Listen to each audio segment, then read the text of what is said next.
The first step towards achieving your dreams is having the right coach. Get the best education with forensic classes by Diksha and make your NET forensic exam dreams come true. Download the app now. Hello everyone, welcome to today's class. And आज की class में हम cover कर रहे हैं 12th and 16th century development of ideas that sin and crime are different. इन्होंने क्या बोला? सिन डिफरेंट है एंड क्राइम डिफरेंट है। This is the second part of early concepts of crime. So हमने प्रीवियस लेक्चर में early concept of crime पढ़ा है, इसका ये सेकंड पार्ट है।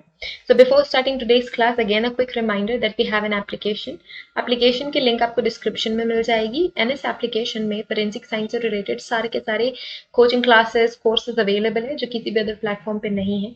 अगर आप फोरेंसिक साइंस की एंट्रेंस एग्जाम की प्रिपरेशन कर रहे हैं, अगर आप यूजीसी नेट की प्रिपरेशन कर रहे हैं, अगर आप साइंटिफिक ऑफिसर की प्रिपरेशन कर रहे हैं डिफरेंट स्टेट्स की, तो इन सभी की क्लासेस एंड कोर्सेज अवेलेबल है हमारे ऑफिशियल एप्लीकेशन में। अगर आप क्रिमिनोलॉजी से नेट की एग्जाम देने वाले हैं नेक्स्ट सेशन में दिसंबर 2022 साइकिल में, so we have criminology classes as well. So paper 1 plus paper 2 की भी क्लासेस अवेलेबल है, या फिर सिर्फ अगर आपको पेपर 2 की क्लासेस चाहिए तो पेपर 2 की क्लासेस भी अवेलेबल है। तो ये दोनों ही क्लासेस अवेलेबल है हमारे ऑफिशियल एप्लीकेशन पे। प्ले स्टोर से भी आप डाउनलोड कर सकते हैं, ऐप स्टोर से भी आप डाउनलोड कर सकते हैं। एंड इस कोर्स में आपको video lecture, PDF study material, mock paper, previous year question paper discussion, सारी चीजें इंक्लूडेड है। तो आप ज्वाइन कर सकते हैं क्लासेस एंड अपनी प्रिपरेशन स्टार्ट कर सकते हैं।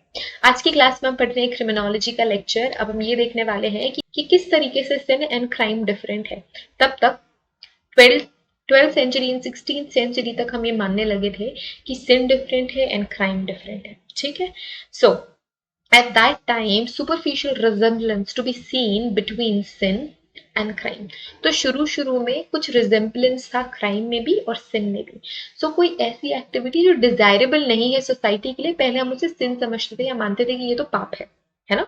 The idea keeps growing in societies that sins and crime are different entities from each other. फिर धीरे धीरे सोसाइटीज में ये बातें चली कि सिन डिफरेंट होता है और क्राइम डिफरेंट होता है ना।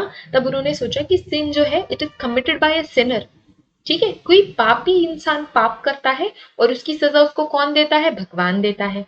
पर अगर कोई क्रिमिनल है और अगर वो कोई क्राइम कर रहा है तो उसकी सजा उसको कौन देगा? स्टेट देगा, है ना। तो पहले तो किंग एंड क्वींस होते थे तो सजा भी वही देते थे, है ना। राजा महाराजाओं के टाइम पे भी सजा वही देते थे, तो उनकी भी काल कोठरी होती थी, है ना। जैसे अभी हमारे यहाँ पे जेल्स है, प्रिजन्स है, तो उस टाइम पे तो उनकी काल कोठरी होती थी। इसे जेलों जैसे ही सारा का सारा अरेंजमेंट होता था कि हमेशा हमेशा के लिए उनको जेल में भेज देते थे, कारावास में भेज देते थे। तो जितने भी आपने डेली सोप्स देखे होंगे जो पुराने जमाने के या फिर हिस्ट्री वाले होंगे उसमें दिखाया हुआ है। तो पहले के समय में क्या मानते थे कि कोई पापी इंसान पाप करता है उसकी सजा भगवान उसको देगा। अगर कोई क्रिमिनल है वो क्राइम कर रहा है तो स्टेट उसको पनिशमेंट देगा। सिन में not result in direct harm. अगर कोई पाप कर रहा है तो कोई डायरेक्ट हार्म नहीं नजर आएगा या फिर कोई इंजरी नजर नहीं आएगी दूसरों पे, है ना। अगर मैंने कुछ पाप किया तो जिसके लिए मैंने बुरा किया उस पर कोई इंजरी नहीं नजर आएगी।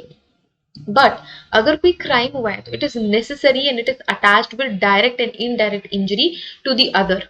अगर मैंने क्राइम किया है तो जो विक्टिम है उसको डायरेक्ट इंजरी दिखेगी, कोई ना कोई नुकसान उसका दिखेगा। तो इसी वजह से इन्होंने धीरे धीरे करके इसी वजह से पुराने जमाने के लोगों ने सिन एंड क्राइम को धीरे धीरे करके डिफरेंशिएट कर लिया था। So for sin remedy could be self observation, but crime must be subject of state and it is punishable in the court of law, ठीक है। So it was punishable under court of law. तो उसकी punishment तो जरूरी है अगर किसी ने क्राइम किया तो, ठीक है। पर किसी ने पाप किया है तो भगवान हैंडल करेंगे उसको। This idea come from the idea of common law. ये आइडिया कहां से आया? It comes from the idea of common law and the earliest conception of criminal act involves event of major significance of state that had a usual function of the criminal civil tribunals and direct a special law against परपिटरेटर।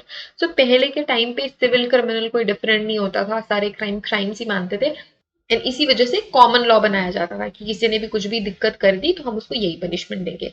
But धीरे धीरे हमने evolve किया। All the earliest English criminal trials involves wholly extraordinary and arbitrary courts without any settled law to apply। तो उस time तो कोई एक particular law नहीं था, है ना।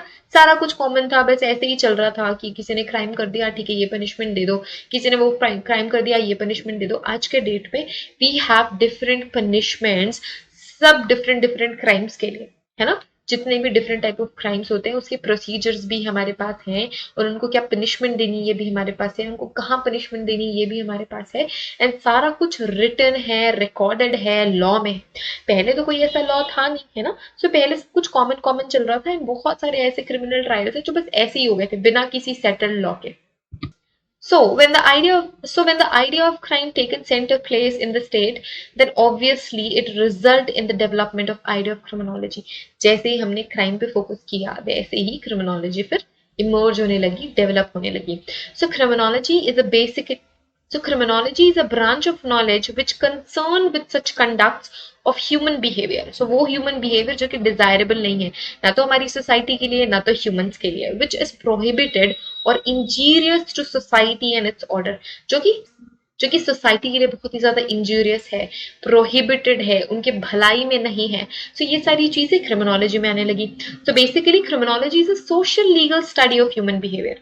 तो कैसा है, सोशल स्टडी भी है, लीगल स्टडी है, किसकी, क्रिमिनल बिहेवियर की, to identify logic, reason and preventive measures of crime, की क्राइम को हम लॉजिकली आइडेंटिफाई कर सके, कि उसका रीजन क्या था ये जान सके, और उसको प्रिवेंट कर सके। धीरे धीरे अब क्रिमिनोलॉजी इमर्ज होने लगी थी।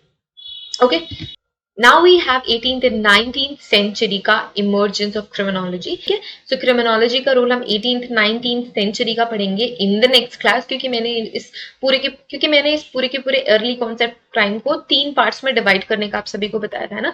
मैंने previous class में भी बताया था कि जो early concept of crime है, criminology develop होने के पहले का time है, तो it's the history part of criminology. तो फर्स्ट पार्ट हमने किया था अर्ली कॉन्सेप्ट ऑफ क्राइम का। This is the second part जिसमें हमने कौन सी सेंचुरीज में देखा, 12th एंड 16th सेंचुरी। अब 16th सेंचुरी के बाद क्या क्या चेंजेस आए ये हमने देखना 18th एंड 19th सेंचुरी में, क्योंकि मैंने आप सभी को बताया ना, जैसे जैसे पॉपुलेशन एंड सोसाइटी चेंज होती गई, क्राइम का फिनोमेना भी चेंज होता गया, एंड धीरे धीरे क्रिमिनोलॉजी इमर्ज होती चली गई। इसी वजह से 3 सेक्शंस मैंने बनाए हैं, सो दैट आपका जो विजन में है वो भी क्लियर हो जाए, एंड कभी आपको एग्जाम में भी लिखना हो या फिर एग्जाम से यहाँ से क्वेश्चन आते हैं तो आप उसको डिफरेंशिएट भी कर पाओगे, सब एक में मिक्स नहीं होगा, है ना। So first part is early concept of crime, जब क्रिमिनोलॉजी इमर्ज ही नहीं हुई थी, बहुत प्रिमिटिव टाइम, बहुत पुराने टाइम की बात है। फिर धीरे से 12th century and 16th century, जिसमें लोग थोड़ा आइडेंटिफाई करना समझ रहे थे, जिसमें लोग थोड़ा आइडेंटिफाई करना सीख रहे थे कि सिन क्या है, क्राइम क्या है, ये क्या चीजें होती है सारी, है ना। भगवान पनिशमेंट देंगे कि गवर्नमेंट पनिशमेंट देगी। तो 12th एंड 16th सेंचुरी की जो पॉपुलेशन है धीरे धीरे इवॉल्व हो रही थी, एंड क्रिमिनोलॉजी भी इवॉल्व हो रही थी। अब जब इसके आगे हम जाएंगे तो और थोड़े से चेंजेस हमको देखने को मिलेंगे। जब हम 18th एंड 19th सेंचुरी में जाएंगे तो आपको और चेंजेस देखने को मिलेंगे कि क्रिमिनोलॉजी कैसे चेंज हुई, क्या प्रेजेंस में जो क्रिमिनोलॉजी है वो 18th 19th सेंचुरी की क्रिमिनोलॉजी से बहुत ज्यादा डिफरेंट है, एंड धीरे धीरे टाइम के साथ ये सारे के सारे सब्जेक्ट्स क्या है, इवॉल्व भी होते हैं, है ना। सो यही इवोल्यूशन हमको क्रिमिनोलॉजी में पढ़ना है। This is the history part of criminology, and if you are preparing for criminology NET examination, you can join our classes जो कि अवेलेबल है हमारे ऑफिशियल एप्लीकेशन में। So in the next class we will discuss 18th and 19th century emergence of criminology. So I hope this lecture is really very helpful to you. If this is helpful, you can click the like button.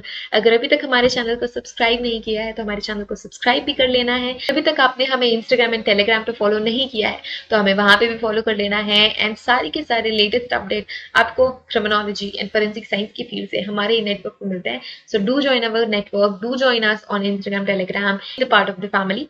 Thank you so much everyone for watching this video. Have a great day ahead. Take care of yourselves. Till then, take care. Bye. See you guys in the next video with next part of this series. Till then, take care. Bye.